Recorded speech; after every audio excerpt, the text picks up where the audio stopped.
There you go. It is September 22nd, the equinox, the autumnal equinox. So here we are, splitting the sky, as they say. So I want to welcome you to Let's Talk Native on the LTN radio network. This program breaks all the rules for Native radio. No buffalo speeches, no mystic healing, no special Indian prayers, not even on the equinox.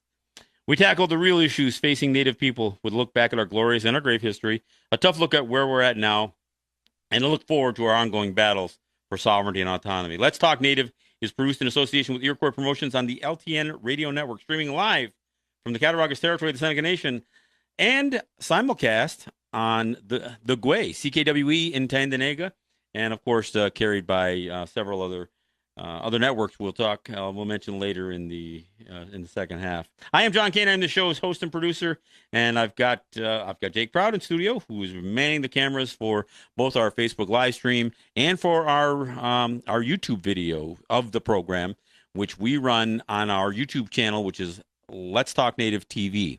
We'll talk a little bit about that YouTube channel because, as some of you may have noticed, we are running some more videos on that channel, and we're starting to get a little bit of attention with it. So we'll talk about that a little bit. Hey, our studio engineer is Kelly McMillan, and I want to thank her for her fine work in all that she's done to provide our setup here and give us help when we have trouble. Hey, I opened up the show with what used to be my theme for Let's Talk Native, which is Casino Dreams. I think it's an appropriate song. And when you hear my Uncle Wilson sing, "Hey, I want my own casino," it sounds like that might be coming from Andrew Cuomo. So anyway, let me get right into it. A couple of things. I am going to spend the bulk of this show hitting back. As I look at what the state is saying, what Andrew Cuomo is saying, and what Paul Dice right now, Byron Brown and Smitty are silent. They're not saying a word, one way or the other. So they're kind of like absent in this whole battle between the Seneca Nation and the state of New York. But Paul Deister is obviously not sidelined. He's got plenty to say, and some of what he says is, in fact, most of what he says is pretty silly. And so I want to address some of what is coming out of him.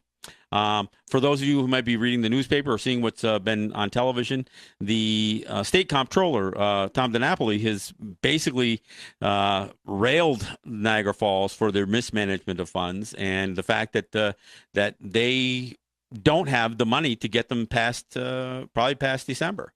Some of the headlines said the Niagara Falls will be broke in December. That's their Christmas present.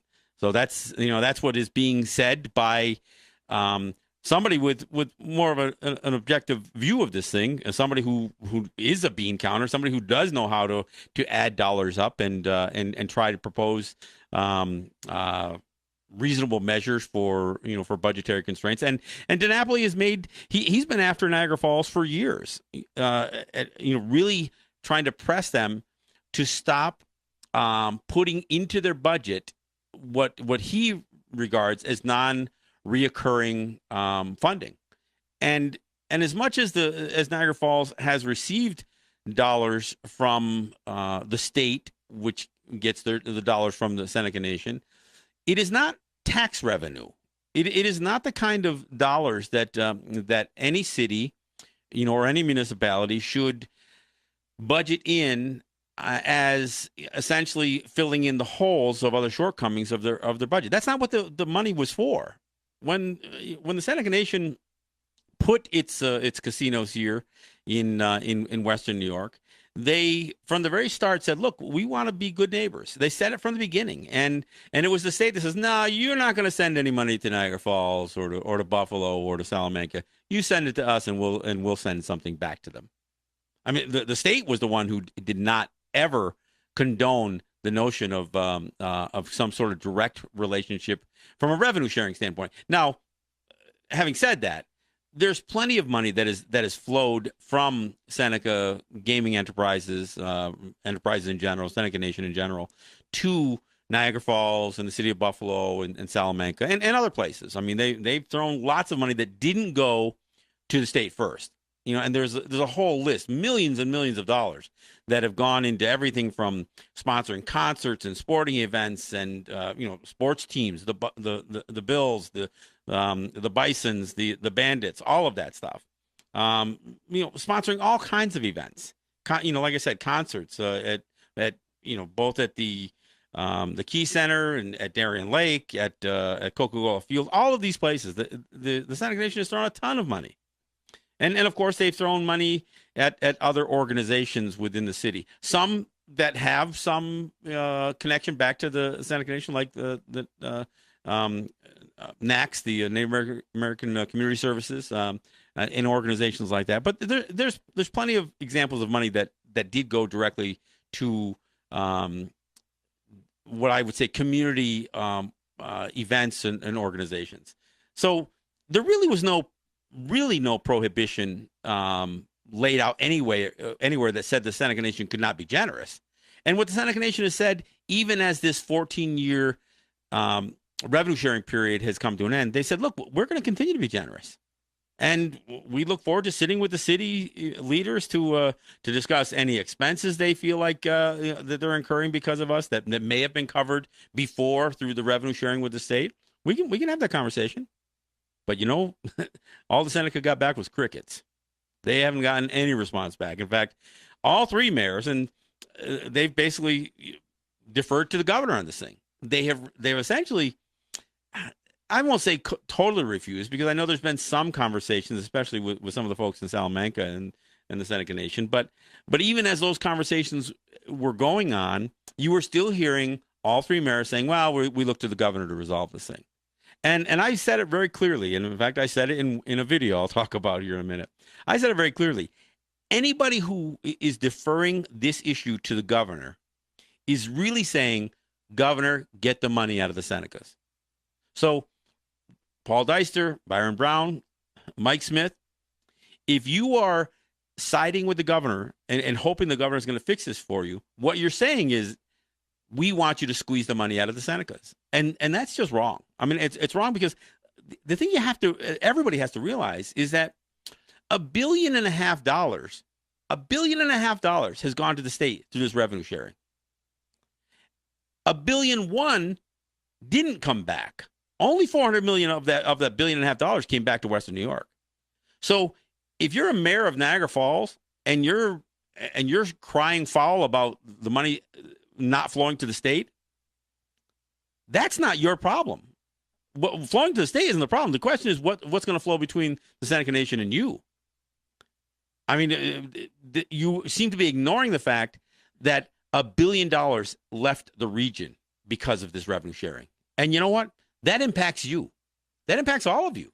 It impacts all of Western New York. When $1 billion is sucked out of the region, I mean, look at all the noise and look at all the publicity Andrew Cuomo has drummed up over the so-called Buffalo billion. Well, you know what the Buffalo billion is? It's the $1 billion that left the Buffalo region. It's the $1 billion that left Western New York, because that's what the state essentially skimmed off the Seneca Nation. Now, a couple of things I got to be clear about, and I know I've said it before, and I got to say it again. What the state provided to the Seneca Nation for that revenue sharing was not worth what they got. I mean, again, $1.5 billion is what the state received. The question is, what did the state give up for that? And I know every so they gave up exclusivity. What did they? What did the state really give up?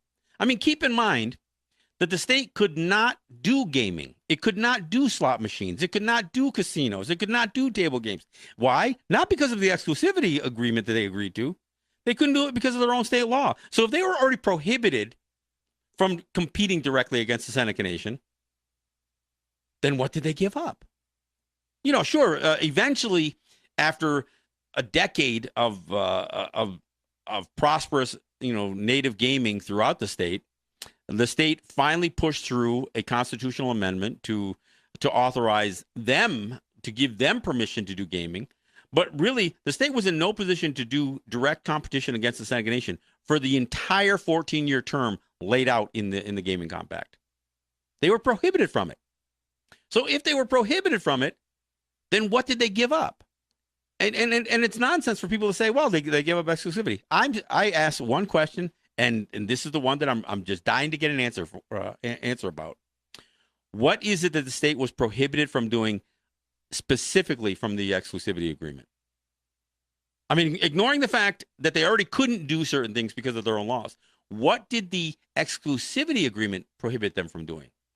Because I would argue it didn't prohibit them from anything. I mean, to the extent that you could assume, well, they couldn't do something. I mean, what is it that they couldn't do? I mean, because the state did compete directly against the Seneca Nation. They actually massaged their laws, and I'll tell you, you can read the gaming compact. It's available online. You actually can go to a Seneca website. It's called the SenecaGamingTruth.com. Right at the top of that website, they list both the gaming compact and the MOU that they agreed to in 2013. So when you read that and you realize what the state said that they were going to be prohibited from doing, which was essentially slot machines, then they said they carved out this other language for what they called VLTs. VLTs stand for video lottery terminals. Now, you could assume that means quick draw. Could mean any number of things. But what happened since the Senecas got in the gaming industry is the definition of VLTs started to look exactly like a slot machine. And in fact, if you go to the Hamburg Fairgrounds, that horse racetrack, or Finger Lakes, or Batavia Downs, and you walk in their gaming parlors, what you're going to see are rows and rows and rows of machines that look exactly, they play exactly, they operate exactly like a slot machine. And in fact, they operate so close to a slot machine, guess what the state was calling when they put them in there? Slot machines. And you know what they were calling these racetracks? They were calling them casinos. They were actually calling these things casinos. Then they would, they'd hedge a little bit and say, well, they're actually racinos, but we're going to call. And they had big signs up. They had signs right along the thruway. Hamburg Casino. That's what they called it. And they had billboards all along the thruway, talking about their slot machines. So there's no question that the state was competing directly against the Seneca Nation, and competing directly against the games, the slot machines that the Senecas had, competing directly against the games that they were getting revenue from.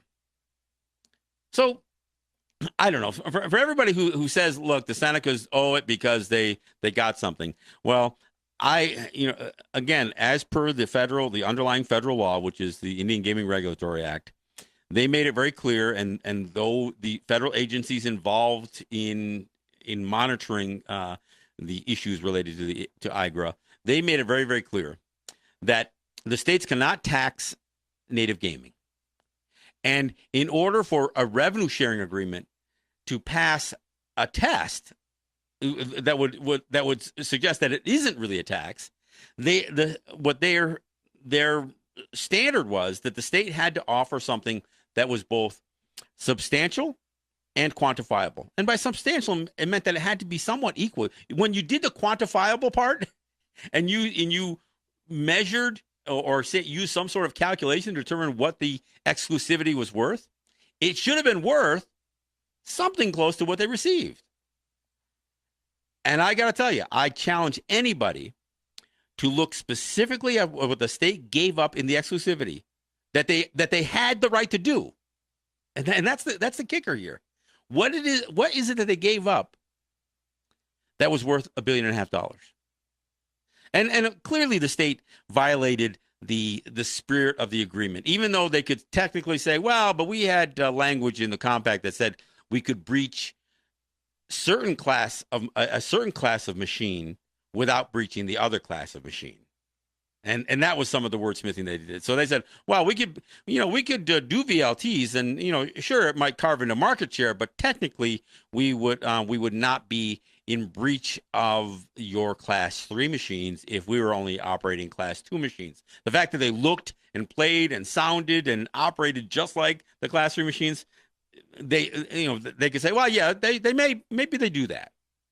But we we don't concede that that we breached the full extent of the exclusivity agreement, but they still did feel compelled to avoid arbitration when the Seneca Nation withheld payments for 4 years from 2009 to 2013. When the Seneca Nation said, we're putting that money in escrow. We're going to follow the rules of the compact. We have a dispute with you. You guys have failed to respond to our complaint, our notice of claim about this competition that you are putting in our exclusivity zone. And keep in mind, those 3 tracks that I talked about, and there's many more throughout the state. There's like 9 or 11 or 13, I don't know, of these racetracks with slot parlors. But 3 of them are right within that exclusivity zone. And when the Senecas held the payments in escrow and then went into arbitration, the state got desperate and they said, let's make a deal. And so the state ended up paying the Seneca Nation $200 million of the almost $600 million that was held in escrow. The state surrendered a large portion of it. And when I say large portion, I used to say that, well, they surrendered a third of it. No, that's not entirely true, because what happened is, of that $600 million, the state still made sure that Niagara Falls, Buffalo, and Salamanca got their percentage. They got their 25% of it. So essentially what the state did is they took almost a 50% hit on what came to them. So that $200 million did not come out of that 25% for Niagara Falls, Buffalo, and Salamanca. It came out only out of the state's share. I think it's an interesting point, and maybe most of you aren't following all this, but I say it because it is kind of important to realize who gave up that $200 million. It didn't come out of the Niagara Falls share. They got $60 million when that thing settled. So Salamanca, Niagara Falls, and Buffalo didn't get hurt by the state's breach of the exclusivity provision that was settled in 2013. But I'll tell you, it may have been settled in 2013. But if that thing had gone through with arbitration, this whole revenue sharing thing probably would have ended then. And I'll tell you, it would have ended for a couple of reasons. Not just because the Seneca Nation had their competition breached by the state, but it gets back to that other issue: is what was the state really giving up? Because here's the thing: the state wasn't going to close down those racetracks. They weren't going to shut down those slot parlors, no matter what. And no matter how this thing, went through arbitration, it was probably going to leave the situation where the state just wasn't going to get any money anymore, and it would have been severed from the other part of the compact. Part of the reason it did get settled wasn't just the $200 million. The state was really beating the drum on this thing. Andrew Cuomo was threatening, and he was very, very vocal amongst many people. Many people heard his threats. He says, I'm going to shut them down. And he used some pretty graphic language in saying that. And what he meant was he was going to not renew the compact in 2016, and he was going to shut them down. The problem is he couldn't. He really couldn't. He didn't have the authority to do that. He still doesn't have the authority to do that. But I think that's what made the Seneca Nation apprehensive to follow this thing all the way through. I think the Seneca Nation was worried about what would happen at renewal time. But what happened also along those lines, the Seneca Nation said, you know what? We'll just continue to pay, because in 2016, it all comes to an end. That's when the 14-year period, and again, the compact is so clear. I mean, it is so clear. It says the payments are 18% from year 1 through 4, and that's 18% of the net slot drop. And I can explain what that is in a minute. For years 1 through 4, and then it would be 22% for years 5 through 7, and then for the remainder, the bulk of this thing, 7 years from 8 to 14, the Seneca Nation would give 25% of the net slot drop to the state. Now, let me explain what net slot drop is, because I know some of you don't understand this thing. What net slot drop was the money that went into a slot machine minus the payout. Is 25% of that went to the state. No other expenses. So before expenses, and we can talk about what expenses are, because if you were to say, well, what is the net revenue of a slot machine? It's not just the money that went in minus the payouts. There's a building all around these machines. There is floor space in that building. There is electricity to those machines. There is maintenance to those machines. There's the cost of those machines, whether they have to amortize the direct purchase of those machines or pay leases on those machines. There are personnel involved with these machines. There are slot attendants. There are technical people. There are maintenance people. There are cocktail waitresses that are providing free booze, to people sitting at these slot machines. There are legal expenses. There are management expenses. There are security expenses. There is a whole variety, everything you could possibly think of. There are all kinds of costs associated with operating those machines. Those machines aren't just operating in a vacuum.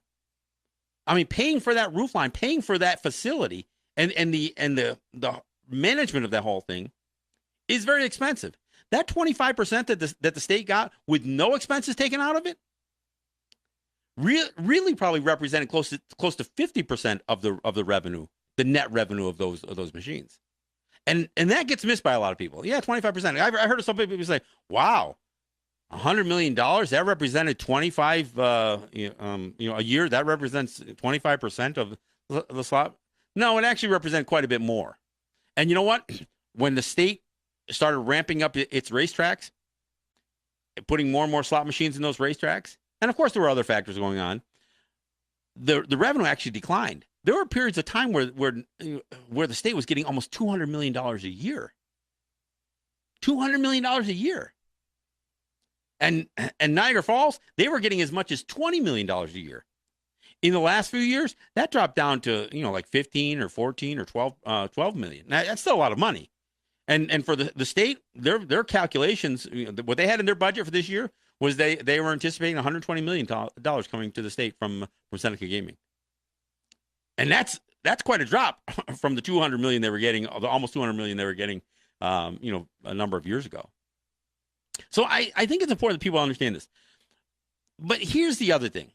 There are things that are being said by the governor that are just blatant lies. I mean, they're just lies. They're not. It isn't just about misinterpretation.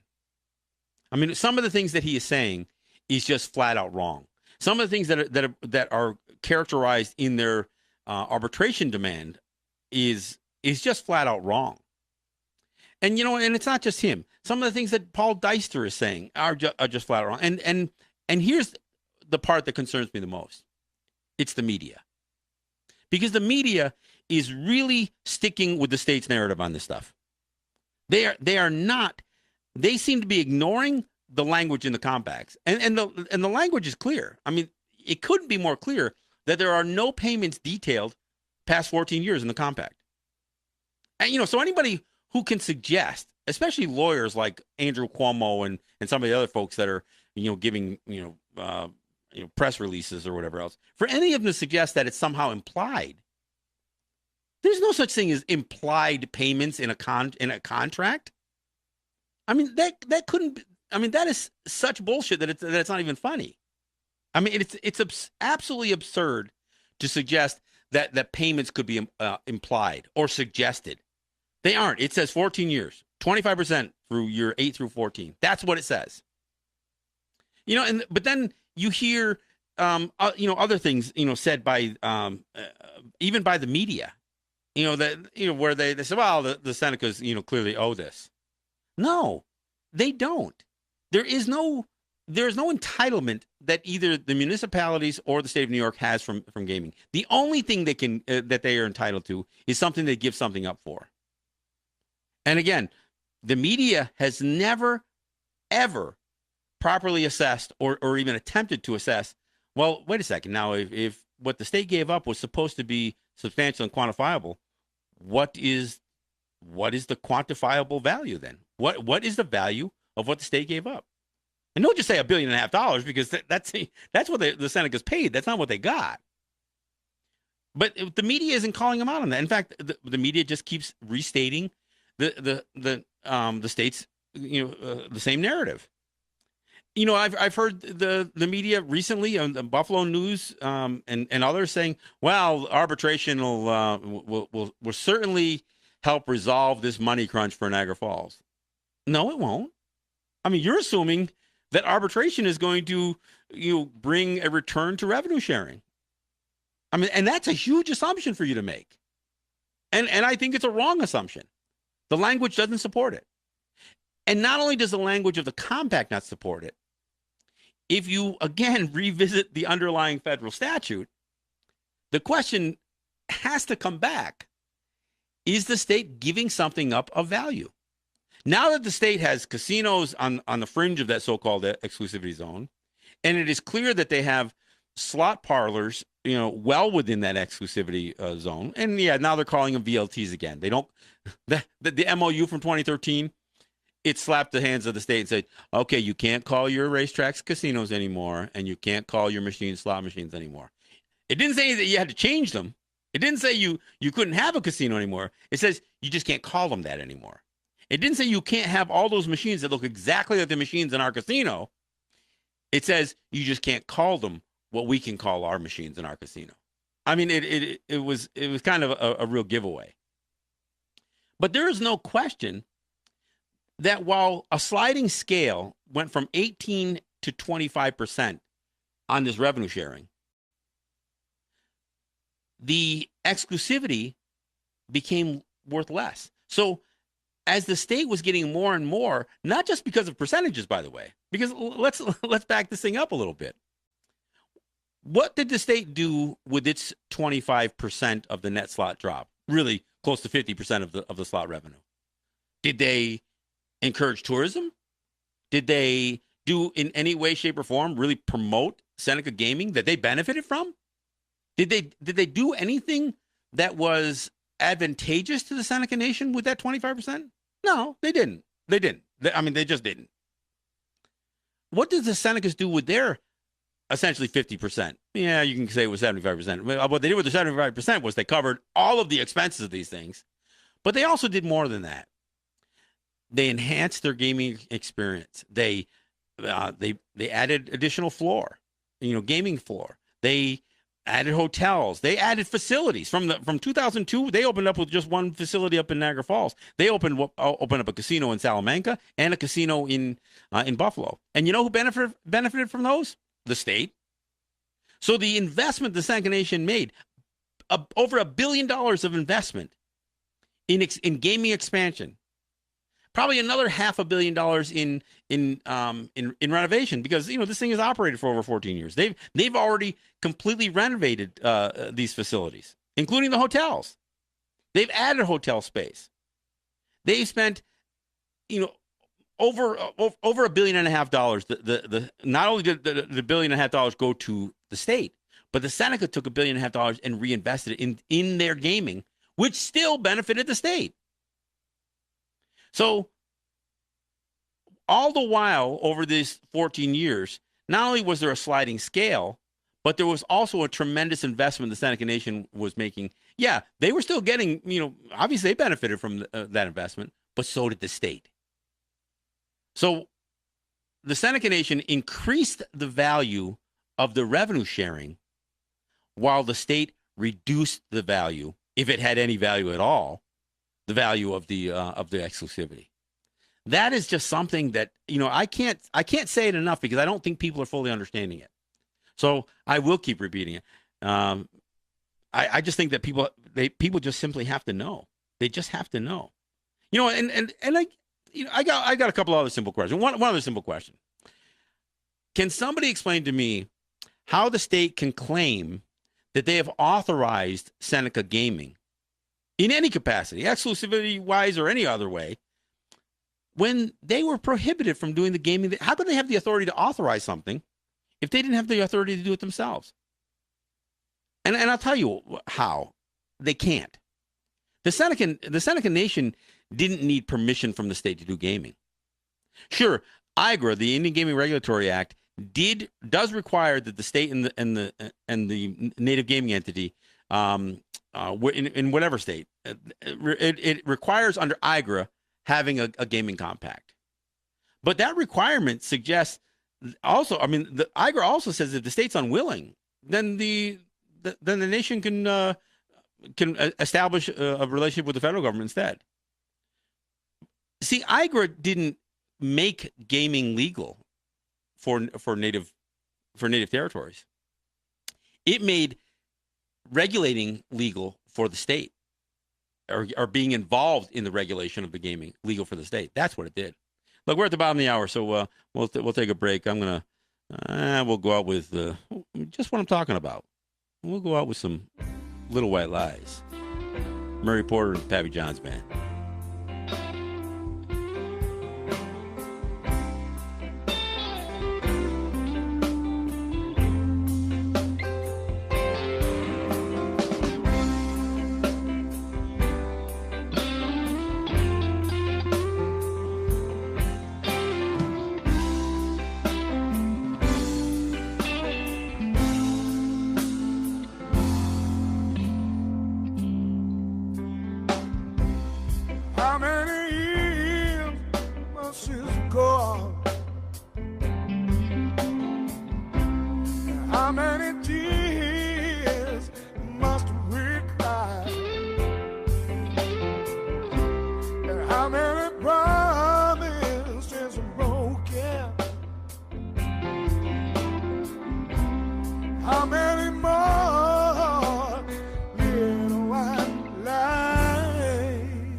Your children in the classroom, English history. What do they teach about the Indians? Took us prisoner in your fight to be free.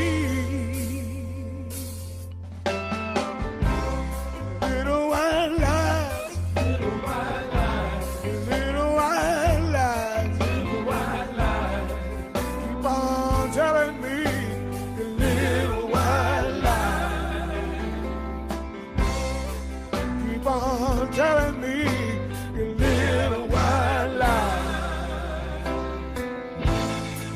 Say your lies don't hurt nobody. Only meant to know yourself. All the white lies only get bigger.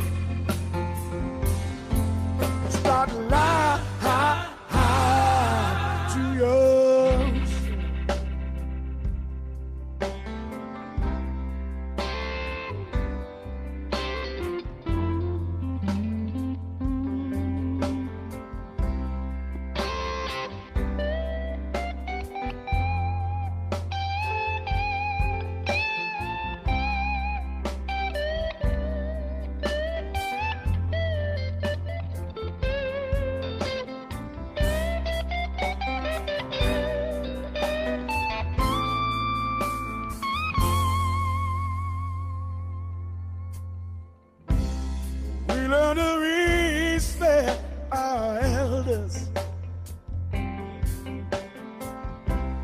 Knowledge, wisdom, and pride.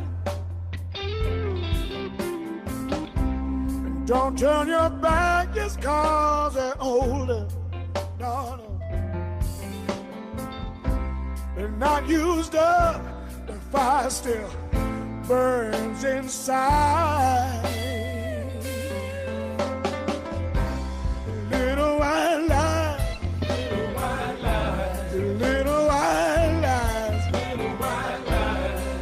Keep on telling me the little white lies. All right, thanks for coming back. That's Murray Porter and Pappy John's band, and that's Little White Lies. And I think we're seeing more than some little white lies out of some of the folks who look. It is not through no fault of the Seneca Nation that Niagara Falls, or to a lesser extent Buffalo, and perhaps to a greater extent Salamanca, are so dependent on gaming revenue. That's not what it was supposed to be for. That's not what the gaming revenue was supposed to be for. It was supposed to be a windfall. It was supposed to be money that would encourage tourism, especially in Niagara Falls. Niagara Falls lost its tourism market. Niagara Falls, New York, lost it to Niagara Falls, Ontario. So this money that was going into Niagara Falls, it wasn't supposed to fill potholes or pay city salaries, or as Deister said in the paper, oh, we were able to keep the property taxes from going up, even though there is a limit on how much property tax can rise. Paul Deister, in the interest of trying to promote himself as a champion of the people, didn't increase the property tax, even by the few percentages that would have made a big difference. It would have made a big difference on their overall budget. But no, I'm the champion of the people. No, you aren't. You use gaming dollars to fill those holes in your budget. So, yeah, you kept your tax dollars down, and now you're in a situation that you're not going to make it into 2018. You don't have enough money to make it into 2018. Seneca Nation didn't do that. What the Seneca Nation did was provided you many opportunities to not just receive revenue, but create revenue. And you chose not to do that. You chose not to do it. So look, it's hard for me to be sympathetic to the city leaders of these three municipalities when they have really been very ungracious to the Seneca Nation for what the Seneca Nation has done for them. And, so I don't feel bad about it. Hey, look, let me give a shout out. I want to give props to my sponsors, to Ross and Holly John and the RJE family of businesses. Hey, I also want to give a special prop to Holly. She received a Woman of Influence Award this past week in Buffalo. Some great work that she's been doing with everything from Food is Our Medicine, the Seneca Diabetes Foundation, her work as an entrepreneur in Western New York, and frankly, even what she has done to help revitalize the interest in basket making and some of those things. I mean, she really is just a great lady and well deserving of the award. So special props to Holly John. I also want to give thanks to Eric White and ERW Enterprises for supporting the show. To my good friends Ed Schindler, Tracy Brown, my good friend Cynthia Trice, who not only does she support the show, I got to give some special props out to Cynthia because she's challenging. She's one of those folks that when she first heard of my show, thought, what is this crazy guy talking about? And then she started verifying some of the stuff, which I encourage anybody to do. If I say something that just doesn't sit right with you, then fine. I mean, but check it out. I mean, check out. If I say something that seems like a historical fact that can't be true, see if it's true. If I have mischaracterized anything in this gaming debate, by all means, check it out. Tell me I'm wrong. Send me an email, send me a text message, go on Facebook. Challenge me, please, because I think that's part of the dialogue, and challenge yourself more importantly. So I got to give props to Cynthia not only for supporting the show, and she does. She does make financial contributions to the work that I do here, but she also is engaging in the dialogue on many of my posts and that kind of stuff. So I give her props. I also want to thank Scott Snyder, Neville Spring, and my good friend Sugar Montour for supporting the work that I do. And that work isn't just this show. It's the show that I do in New York as well. It's what we're doing in studio, which I want to spend a little time talking about, our new videos and that kind of thing. But I also want to thank all those that have helped Let's Talk Native continue to make it to our 8th year here. I couldn't have done it without you. I mean, especially those years that I was incurring some significant expenses by being on commercial radio. That wasn't cheap. It was very expensive for me to be on a 50,000 watt station out of Buffalo, and without the sponsorship and the advertisements and that kind of thing, I wouldn't have been able to do it. And I thank you really from the bottom of my heart for all of that. I also want to thank Unity Stream and Apache Radio Net for providing the streaming that we use now, giving us the ability to do our own thing here on the Cattaraugus territory of the Seneca Nation. I want to thank CKWE, native radio station up in Tandanega, The Gway up in CKWE, for simulcasting and rebroadcasting the show. I want to thank Netroots Radio, Real People's Media, and Indigenous Resistance Radio. I also want to thank everybody who shares the show, who comments on the show, because that also helps keep the dialogue going. I want to thank all of you who who are checking out our videos and sharing our videos. And I have to encourage you to subscribe to our YouTube channel, Let's Talk Native TV. That way you won't miss anything. I mean, obviously, I try to be fairly diligent about posting this stuff up on Facebook and Twitter and that kind of stuff. And I have to again thank my wife for sharing the live streams of the show on so many group pages and that kind of thing. Look, I know a lot of people are seeing this stuff and bypassing it, but a few of you are learning something, and those are the comments that I get, and those are the the response that I get from people who are saying, "Wow, I didn't realize that was the situation." Even tonight, somebody saying, "You mean to tell me the state was getting $200 million a year?" Yeah, for a period of time they were. It was nearly $200 million a year the state was getting, and $1.5 billion in the 14 years. I mean, it's no small amount. So I have to mention that. But while mentioning that, let me talk about the work that Jake and I have been doing. Jake Proud is working with me diligently, not only helping me do the Facebook live streams of the shows, but we've been producing a couple of videos. We've done 3 of them so far, and most of them so far have been in direct response to this battle with the state over Seneca Gaming. And a part of it is calling out the governor. I did a message to the governor. I did a message to the 3 mayors, and then I did a video kind of trying to explain some of the stuff that I talked about tonight.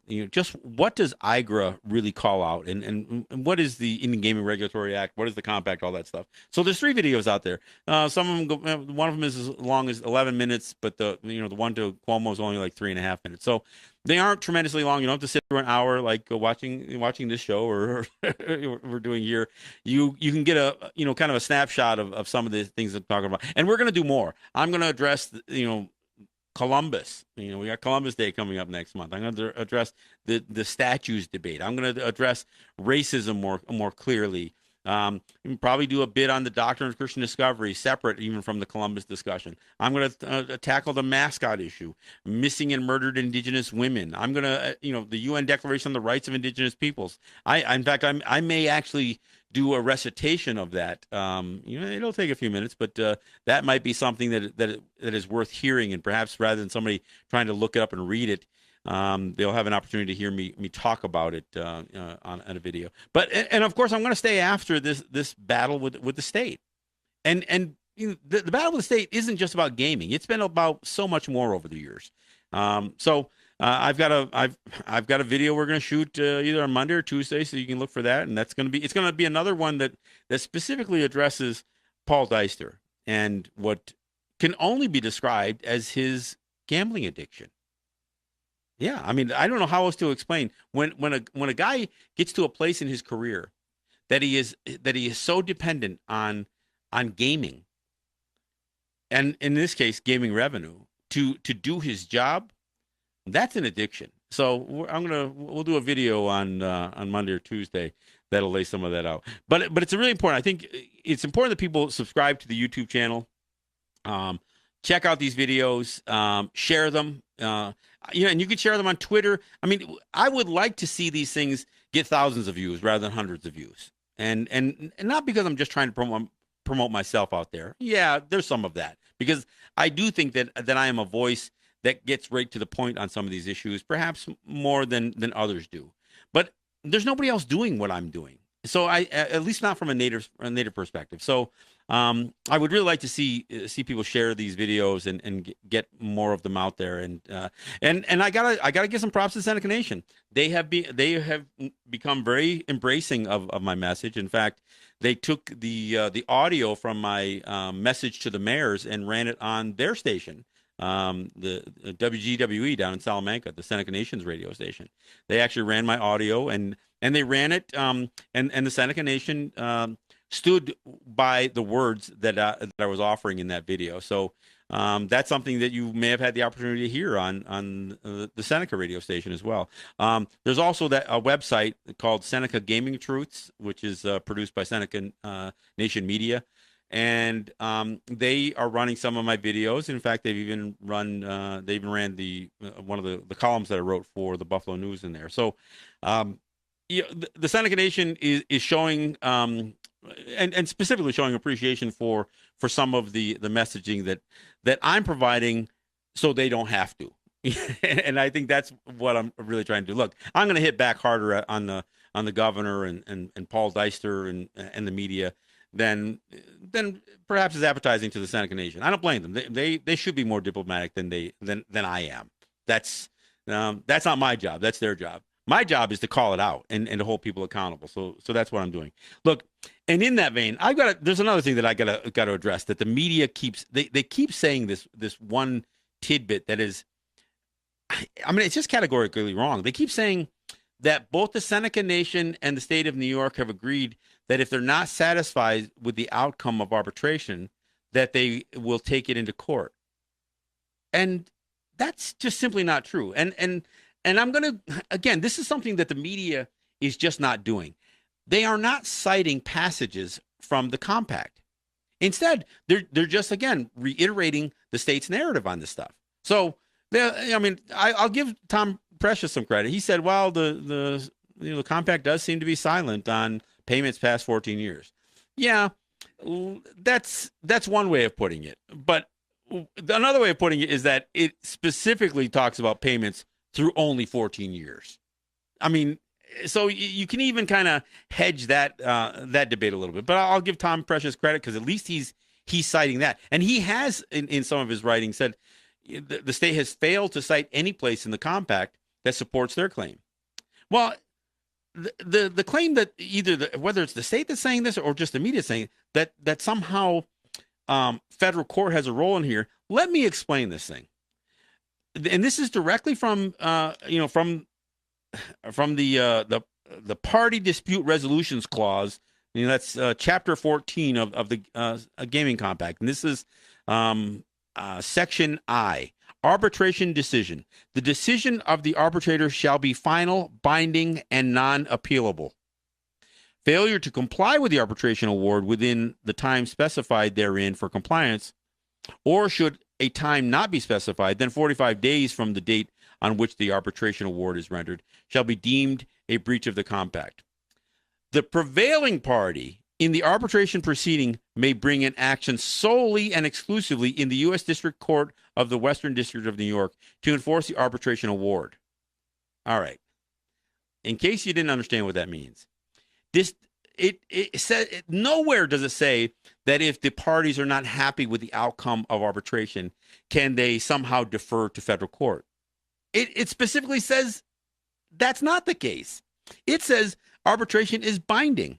The only place that court comes in is for the prevailing party. So if the party that wins an arbitration, they may go into federal court to help enforce the award, because the arbitration itself has no enforcement power of that. But the ruling of that arbitration proceeding allows the prevailing party to use that ruling to bring an action, to enforce the arbitration award.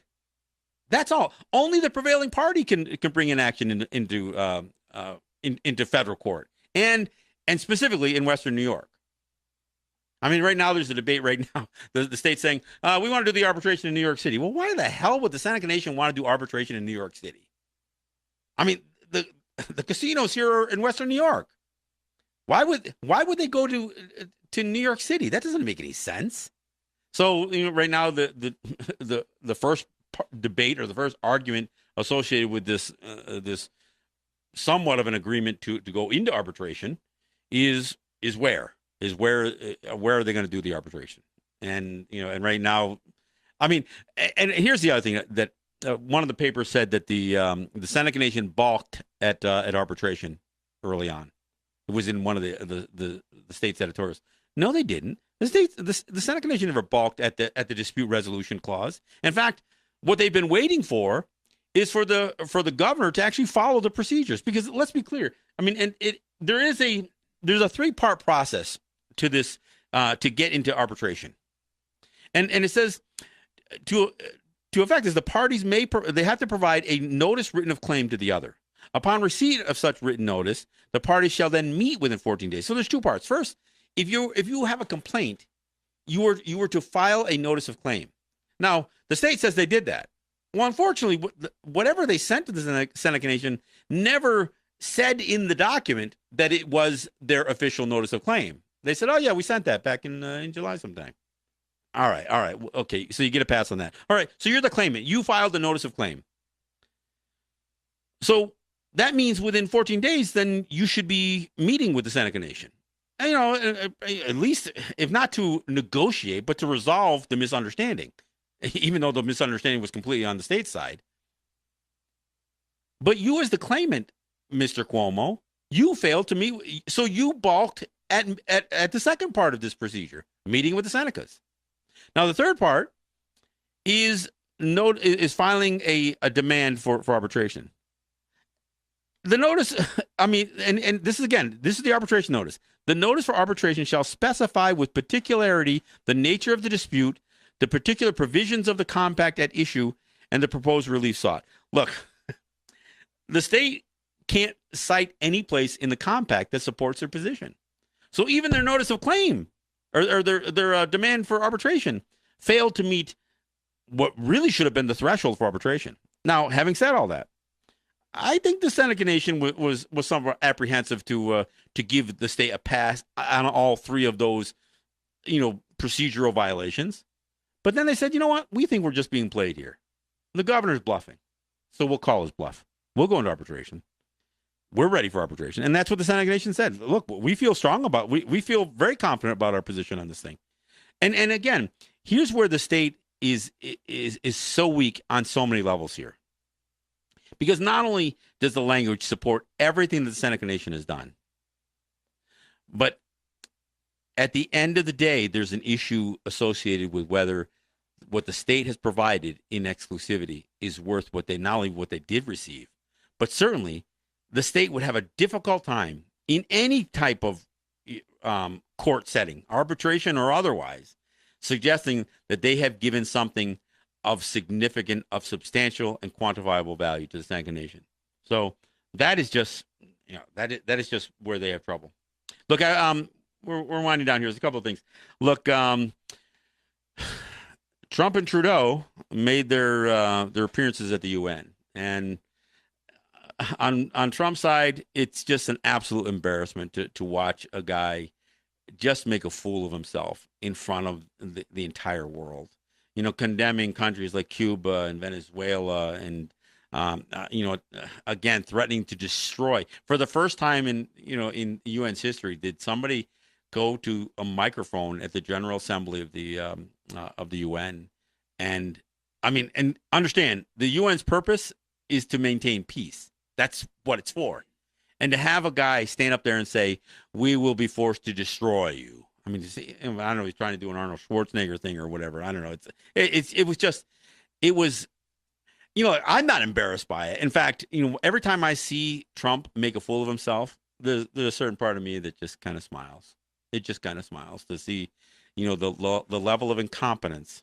And the crazy part is one of the biggest things that Trump was condemning Venezuela for was a country that was based on a failed ideology. Well, let's think about what the U.S. ideology has done. This great experiment in democracy has produced Donald Trump as the president of the United States. I got to tell you, that's laughable. That is laughable.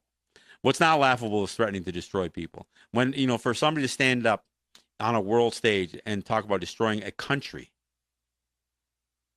we're talking about, 22, 25 million people. Who does that? Well, so that's Trump. Then you've got Justin Trudeau goes on and does this sappy delivery talking about just how bad Canada has treated Native people. And and the irony of both of these guys is that both the U.S. and Canada still stand in stark violation of the UN Declaration on the Rights of Indigenous Peoples. You would not have tar sands oil trying to be pumped through through a Keystone XL pipeline if Justin Trudeau was honoring the UN Declaration on the Rights of Indigenous People. So to stand up in what I can only call just blatant hypocrisy and make it sound like you're somehow apologetic to your treatment of Native people, you have no plan forward to make things right. I'm not even talking about reparations. I'm not talking about paying for your sins. I'm saying stop the sinning. So when I hear both Trump and Trudeau stand up there and just promote their virtuous ideology, all the while, you know, being the chief executive officers and commanders in chief of these two countries that not only voted against the UN Declaration on the Rights of Indigenous Peoples, but even when those nations, and certainly it wasn't Trump, but even when it was Obama, offered some sort of support or endorsement for the UN Declaration on the Rights of Indigenous Peoples, did it conditionally, saying we support the aspirations of the agreement. We're not going to change our laws because we only support the aspirations of the agreement to the extent that it doesn't conflict with our laws. And again, with their their procedural remedies, which is, again, these court systems. I think both Trump and Trudeau made fools of themselves on the world stage, and I know a lot of people listen to Trudeau and they think he's a heartthrob, and he's just this cute guy from that nice country called Canada. Well, I got to tell you, as a native person from Ganawage, it ain't so nice, folks. And it's time that people really started parsing their words and looking at what these people are really saying versus what they're really doing. Hey, on one final note, we broadcast from the Cattaraugus territory of the Seneca Nation, and it is a privilege for me to do that here. It's a privilege for me to be a part of this community, and in being a part of this community, that's why I fight so strongly and I advocate so strongly for the Seneca Nation and the Seneca people, and I've become very close with many families here. And I've made many great friends here. Yeah, some people are still a bit leery of me, but that's okay. But we lost a good one yesterday. The last full day of summer, 2017. We lost Tyrone Leroy, and he was somebody that I consider a friend of mine, but he was a very close friend of my wife's. I want to offer my sympathies to all of those who cared so much about Tyrone. He had an infectious smile, somebody whose smile, would leave an impression with you. And I had the great opportunity and to see him at the Seneca Fall Festival, and have some laughs and some smiles with him then. And I was greatly saddened as I was about to get off the train last night on my trip back from New York to see a Facebook post listing "Rest in Peace" to Grandpa. So again, I want to offer my condolences to not just to the family, but to the community. Tyrone was an important part of this community in everything from promoting sports activities for young men to being a part of the fire hall, and he's worked in many capacities to better the community. So I want to give props to Tyrone, and again offer my condolences to all of those who are missing him tonight. All right, folks. Hey, look, we'll be back on Monday. We'll be back on Monday, and again, I want you to look for those videos that Jake and I are producing, and distribute them and share them. And please subscribe to our YouTube channel. It is the best way for you to get notifications, and you'll get an email or whatever, and or some sort of notification that a new video has been posted. So not only are we posting the videos of this show twice a week, but we're gonna try to crank out at least a video a week, and maybe a couple. So we'll see how that goes. And so again, I ask you to follow what we're doing. Thanks for listening, and we'll see you on Monday.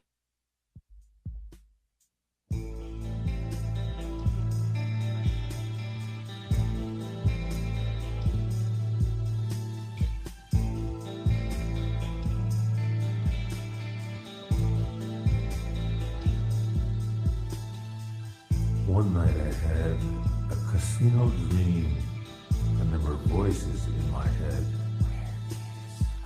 I could hear a song from far away, and this is what it said.